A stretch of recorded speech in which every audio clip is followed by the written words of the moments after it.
তো চলো দেখি মাংস কত দূর হলো, একটু তোমাদেরকে ভিডিওটা শেয়ার করতে গিয়েছিলাম। একদম কম আঁচে দিয়ে গিয়েছিলাম, দেখো একদম হালকাভাবে হচ্ছে। আঁচটাও খুবই সামান্য রেখেছি, তেল একদম ছেড়ে গেছে, কষা হয়ে গেছে।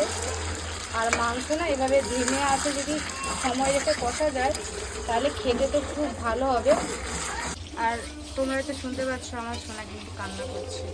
আমার কষা হয়ে গেছে, আমি জল ঢেলেই এবার ওটাকে চলে যাবো। দেখে এক পিস তুলবো খাওয়ার জন্য, বেশি নয় এক পিসই তুলবো, সাথেই টমেটোটা নেবো। আমার না গোটা গোটা টমেটো খেতে খুব ভালো লাগে। এই পিসটা নেই।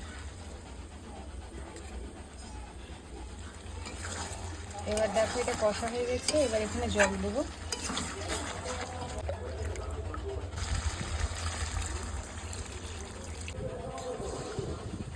এবার এটাকে হাই ফ্লেমে বেশ অনেকক্ষণ ধরে ফুটাবো, যাতে আলু মাংস সব খুব সুন্দরভাবে সেদ্ধ হয়ে যায়, একটু মাখা মাখা ভাবে থাকবে তরকারিটা।